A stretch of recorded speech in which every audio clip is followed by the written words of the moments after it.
just often wondered about is using, I'm a print designer by nature. That was my background training, and websites have come to be for me over the last 5 or 6 years. So I use call tracking numbers in print. And I am just not sure how to do that to maintain NAP consistency online. So use phone call tracking while maintaining NAP consistency? Mm-hmm. Okay. It's a good question. So the way I do it depends on the client and what I am able to do. Hello, kitty. It's up on a perch on the back of my chair. It's disappeared. Oh, now it's back. So there's a couple ways I've done it in the past, and it depends on the client. My ideal way of setting it up is I use a phone call tracking system to generate a tracking number and hard code that number on the website and in all the NAP consistency submissions. So it's a static number, appears on the website in all other places. But then I use the same phone call tracking system to auto-generate based on the source. So most phone call tracking systems like CallRail, I really like. Love it, yeah. We'll switch out numbers. So obviously, then you know that this call came from organic, or this call from paid, or this Facebook, or whatever. But so what I do is I first get one static number and then use that. And then I'd use dynamic numbers on top of that. And so that helps me track not only odd circumstances where someone has some sort of, anti-spyware, anti-ad blocker kind of thing on their website, so that doesn't trigger the phone call tracking.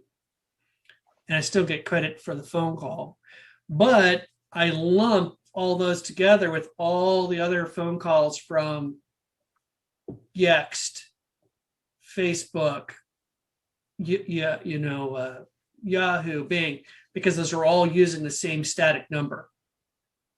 Yeah. And I call that, like, it depends on the client, but sometimes it's just called that, like miscellaneous website calls. So I can't distinguish that this call came from Google My Business or Yahoo, but at least I know that it did come from one of those. Yeah.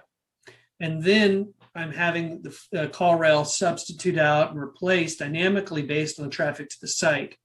So then every phone call I know is coming from the website in one way or another, or something I've built for the website, meaning the name, address, phone number, citations. Yeah. Okay, question. Yeah. Let me make sure I understand this correctly. You're somehow tracking phone call origination as part of SEO? Yes. And you're doing that on your end? Yes, using a third-party system called CallRail. Okay. So what CallRail does is you make an estimate of how much traffic you get to your site. And based on that estimate, you guess on how many phone numbers of a pool of phone numbers you might need. So let's say your estimate, you need 4 different phone numbers. Mm-hmm. So every time someone visits your website, CallRail will really quick, before the visitor even sees the phone number, change out the phone number on the website with one of those from the system. Now, every time that visitor visits a new page, that phone number will automatically follow them through the website. So when someone views that, when someone calls that number, CallRail knows this person, the only reason someone could have called that number is because they saw it when we put it on the site so they can reverse engineer into. And that means at this point, it was this person and that person came from this source of traffic. Okay. All right. Because that I was a little confused there. So thank you for the background. Does that sound like a fair description? I feel like that's a little incomplete description, Tim. Do you want to? Does that sound right to you? No, yeah, it does. You've got the wheels turning as far as, setting that static number and all the, numbers across all citations as this general tracking number. So essentially, if I've already created, say 50 citations, ran aggregator submissions for a company based on their main phone number, if I wanted to do this, I'd have to create a new call tracking number, change it statically on the existing site, and then rerun those citations, and then create dynamic numbers to run on top of that. I have a dynamic number for, say, this one client running from Facebook, where it gives you the script tag to plug in. So if they come from Facebook, it changes dynamically, like you're saying. But I would do that based on whether they came from search or if they came from, I guess, I think that's maybe where I get a little bit lost with it on the strategy. What you would really do at that point. Yeah, and in this case, I would probably not create the static number at this point because you just submitted all these, because you wouldn't want to have to redo all those and then dedupe all those citations. Yeah. Right. So at this point, what I would only do is just do CallRail on top of whatever number is on the site. Yeah.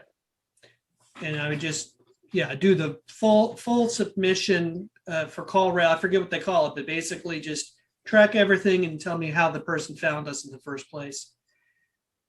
I also make sure when I use CallRail to set up the connection between CallRail and Google Analytics so that when someone makes a call, I can see the goal in Google Analytics. Yeah. That way I can, when I give my reports to the clients, I know not just how many forms were submitted, but how many phone calls were made as a result of marketing efforts. Yeah, and I think that's the main objective for me is, if this client's running Google Ads, and really trying to monitor that and measure the conversions there. I'd want to run a dynamic number in that ad rather than the regular phone number. So I really just need to make sure I learn how to do that properly and run it on the ad. Well, you got to be careful because Google has rules about putting phone numbers in the ads. Okay, right. And so you might just have, so for Google, for paid search tracking, I would definitely use CallRail, but I would use it on the website. So when someone visits the website, then I know that call came from paid. Yeah. Because, and frankly, from a business perspective, this in my mind is a cost I want to cover for the client. I don't pass it off to the client because it's in my interest that I can prove this generated leads. Right. She's mad. She's mad. She was about to walk on my keyboard though. Nice. Mine's sleeping. But that's just the way I see it. I don't pass it on. I mean, it's in a way the client's paying for it because they're paying fees for me to manage their paid search, but I don't add it on because I want the clients to use it whether they want it or not. Yeah, right. I kind of don't give them a choice so that I can show them. And what I find is for every form submission I get twice as many phone calls. Typically. Yeah. And I want it, that's 2/3 of my leads are phone calls. And if I'm not tracking those phone calls, I'm only getting 1/3 of my value. Yeah. And otherwise you're just saying, look at all this traffic. And here's some conversions through the web forms. Right. And you probably got some phone calls too. Yeah. Which is very not satisfying. Yeah. Yeah.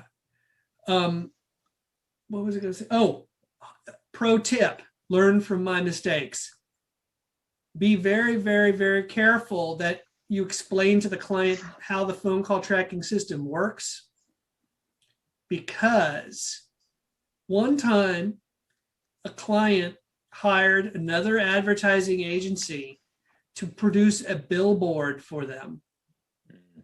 And they went and produced this huge billboard, and they had the phone number on their website, off the website on the billboard. And it was a CallRail tracking phone number that they ported out, Yeah. and they manually put it on the billboard. Boy, did that screw up our analytics. Yeah. Because every call from the billboard looked like it was coming from Google Analytics, from Google. Yeah. And it was, yeah, now we could have if they'd known, we could have put a different phone call tracking on the billboard, but because the person doing the billboard didn't know we were doing it, they just said, oh, this must be their phone number, and put it. I've seen people put it on business cards before. Yeah. I've seen people put it on email signatures. So I do take time to explain to the client what's going on so that we prevent these kind of accidents. Yeah. And I watch it like a hawk. And see, from a different perspective, I remember when you had different phone numbers for different things. You had your general number, but then you had, this number that you put here and this number that you put there. So internally, you were tracking how those things did based on which phone number, or even, with websites, which email address. Yes. So this is just using a third party so that you don't have to have 10 different phone numbers, which that's a huge cost savings. Yes. And, David, there you go. There, in addition to the good data that you're giving, you can also tell people, hey, I'm saving you money because now you don't have to pay for X number of phone numbers, which, phone company loves charging you per line.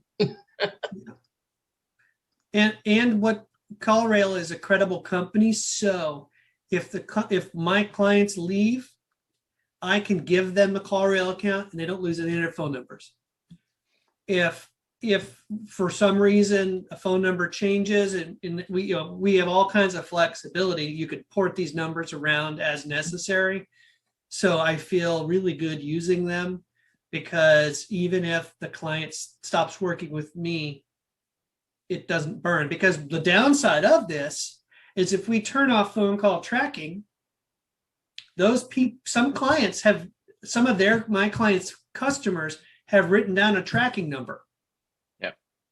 And if I turn it off, they can't reach the client anymore because the number won't work, or worse, it will go somewhere else. Somebody else will claim it. Yeah. Yeah. So, but CallRail is a credible enough company where you can kind of say, okay, if you're not going to work with me, do you want to keep CallRail? Here's the implications if you don't, or you can just pay for it yourself. Another thing I really like about CallRail, it actually is a little confusing. You can white label the calls so it looks like it's coming from your business. So I have my main company, Reliable Acorn, sends out the email notifications so the clients don't really know about CallRail. All they know is that Reliable Acorn sent them this lead.